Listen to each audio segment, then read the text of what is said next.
Hi guys! Alas 5 nga pala ng umaga ako gumising. Dahil mahaba-haba nga ang preparation nitong gagawin namin ni Mama. Ngayon araw nga ay kailangan namin mag-costume ng book character.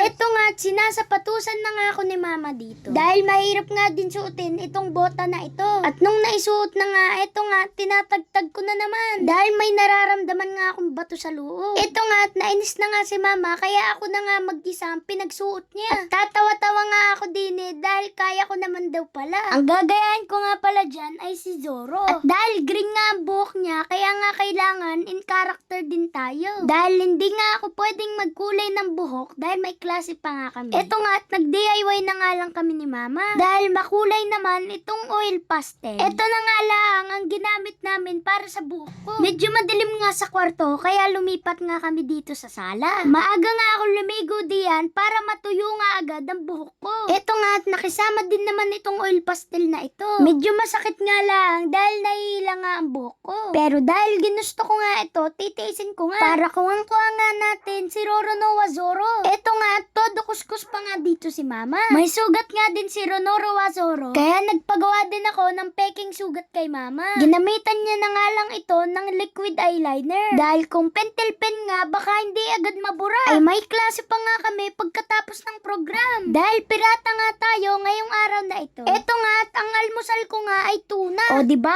in character talaga. Hindi, dahil wala nang ang oras si Mama magluto pa. Eto na nga lang ang binuksan niya para almusal ko. At okay nga lang sa akin yun dahil paborito ko naman din ito. Eto nga pala yung DIY ni Mama na sword ko. At isa-isa ko nga muna itong i-flex sa inyo. Alam niyo ba, sa costume ko wala kaming ginastos? Dahil puro DIY nga lang din yun. Eto nga sword na ito ay gawa nga sa kahon. Na ginupit-gupit nga lang ni Mama. At tuwang-tuwa nga ako dahil parang laruan talaga. At pagkatapos nga ng program na ito, magagamit pa nga namin ito ng mga kaibigan ko. Dahil mahilig nga din kami maglaro ng espadahan. 6:30 na nga nito at palabas na nga kami ni Mama. Ano naman ang masasabi nyo dito sa pinag-eportan namin? Kamukha ko na ba si Zoro? Tingin ko naman ay nagaya ko nga din siya. Medyo busog nga lang itong version ko. Sakay na nga pala kami ni Mama dito sa kotse. At eto nga, tamang kuskusan na naman kami nitong oil pastel. Dahil medyo madilim nga yung naglagay kami niyan. At ngayong maliwanag na nga, may nakita nga siyang hindi pa nakulayan. At eto nga, tis na naman nga tayo dito. Pero okay nga lang yan dahil gusto ko nga pinag-e-eportan lahat ng mga bagay. Nandito na nga kami sa school at eto nga, pinagtitinginan pa nga ako dito. Tinatanong nga ako ni Mama kung nahihiya nga daw ako sa itsura ko. Pero syempre, bakit naman ako mahihiya? Pil na pil ko nga nagwapo ako.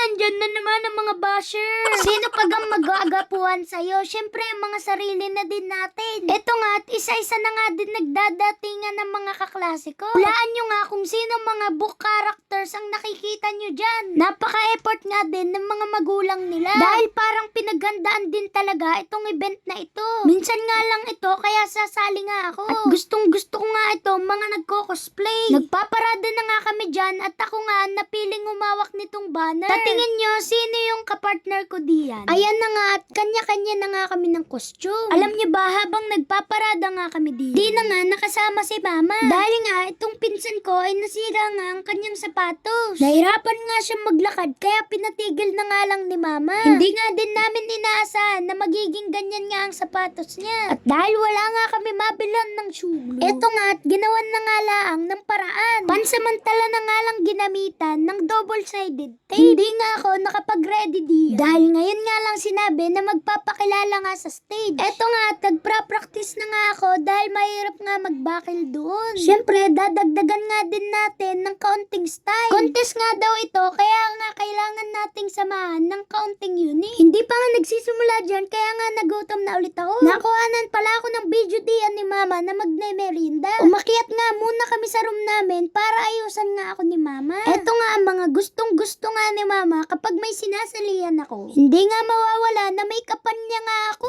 Siyempre, hindi lang naman babae ang pwedeng mag-makeup. Para maging mas maganda nga ang itsura mo, lalagyan mo nga lang ng kaunti kaunti. Kagaya na nga lang nitong kaunting pulbo. At nilagyan niya na nga din ng kaunting itim ang mata ko. Para kuwang ko nga ang itsura ng mga pirata. Eto nga mga kaklase ko, tuwang-tuwa nga na nakanta ng happy birthday dito. Dahil birthday nga ng isa sa mga judges namin. Nagsimula na nga kami diyan pumunta sa stage para magpakilala. At para nga hindi sayang yung effort namin sa buhok ko, inalis ko nga dun sa taas yung bandana ko. At pinarampa nga din pala kami diyan at hindi ko nga ina-expect ito. Hindi nga ito kasali sa ipinaktis ko. Pero mabuti na nga lang na itawid ko. Na para bang nagmo-model lang ako diyan. Naisip ko nga na gamitin nga itong mga sword ko. Para nga ma-flex itong pinaghirapan namin. Natapos na nga at nag-a-announce na nga diyan ng mga panalo. Naglalaro-laro nga lang kami ng pinsan ko diyan sa gilid. Habang nag-award na nga doon sa may stage. At nung tinawag nga yung number ko, hindi nga ako nai-English. At sabi nga ni mama, ako na nga daw yung tinatawag nila. At alam niyo ba, nakuha ko ang first place? Nakakatuwa nga lang dahil hindi namin ito pinagkagastusan. Pero nagbunga nga yung mga pinag-iportan namin ni mama. Pero syempre, hindi naman talaga yun ang hinahabol ko. Dahil gusto ko nga ma-enjoy ito dahil favorite ko nga din si Zoro. Natapos na nga ang lahat at eto nga, nagutom na nga ako. Na-realize ko na parang hindi ata bagay sa akin si Zoro. Dahil mayat maya na nga ako nagutom. Ito nga, halos kalungin ko na nga itong tiyan ko. Ito nga yung version ni Zoro na palaging gutom. Nyaro! Kalilimutan mo follow, like, and share. Salamat sa panonood. Thank you, Lord.